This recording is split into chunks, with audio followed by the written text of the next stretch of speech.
ఓం గమ్ము గణపతియే నమః. ఓం గురుభ్యో నమః. శ్రీ సరస్వతియే నమః. ఈ కలియుగములో ధనవంతులకైనను నిరుపేదవాళ్ళకైనను పండితులకైనను పాపరులకైనను జన్మ జర వ్యాధి మృత్యువు అనే ఈ 4 అంశాలు ఎవరికి తప్పవు. ఎందుకంటే ఒకటి జన్మ. మానవుడు జన్మించే ముందు తల్లి గర్భములో రక్త మాంస కండరాలలో మలమూత్రముల మధ్యన ఉంటారు. ఎంత నరక యాతన పడతారో. అలాగే 2 ముసలితనం. జర అంటే ముసలితనము. ముసలితనం వచ్చినప్పుడు తన పని తను చేసుకోలేక, తన వాళ్ళు తన మాట వినలేక నరక యాతన పడతారు. ఈ ముసలి వ్యాధులు పని ఏమి అంటూ వృద్ధాప్య ఆశ్రమంలో ఈ ముసలి వారిని తీసుకొని వేస్తున్నారు. అలాగే 3 వ్యాధి వచ్చినప్పుడు అంటరాని వాడిగా చూస్తారు. తనకున్న రోగం మనకు అంటుకుంటుందేమో భయం. అందుకే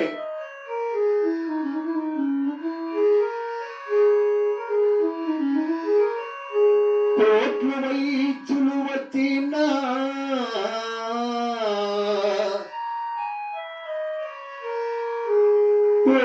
వైద్యులు వచ్చినా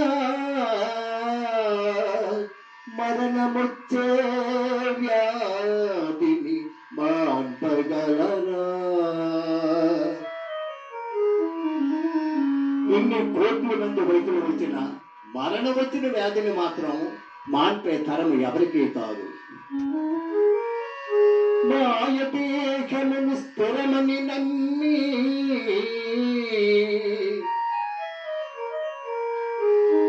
మాయదేశమును స్థిరమని నమ్మి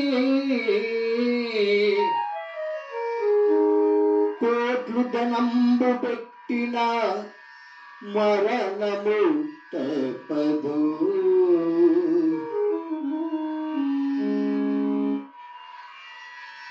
నాలుగు మృత్యువు వచ్చినప్పుడు ఎంతో భయంకరముగా ఉంటుంది.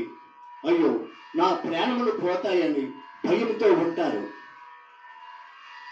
భయముతో ఉండి యమధర్మరాజు నా ప్రాణములు తీయగని బ్రతిమాలిన యమధర్మరాజు తన పని తను చేసుకుపోతాడు.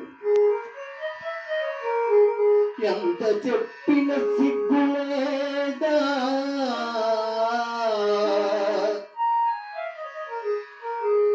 ఎంత చెప్పిన సిగ్గులేదా, ఆయముని పాలికి ఎంత గర్వమొక్కబోదు. యమధర్మరాజా, నీకు ఎంత చెప్పినను నా మాట వినకుంటివి, నా ప్రాణములు తీసుకుపోతానంటివి. యమపాసాయన కనిపించి నా ప్రాణములు తీయటం నీకు ధర్మమా అని ఎంత ప్రతిమాలనే కానీ యమధర్మరాజు తన ధర్మాన్ని నిలుపుకుంటాడు తప్ప నా వాళ్ళు నీ వాళ్ళని తేడా ఉండదు. అందుకే ప్రతి ఒక్క మానవునకు ఈ 4 అంశాలు ఎవ్వరూ తప్పించుకోలేరు. ఈ చిన్న కళాకారులను చిన్న లైక్ కొట్టి డ్రా చేస్తా మరీ ప్రార్థిస్తున్నాం. జై భారత మాతాకు జై.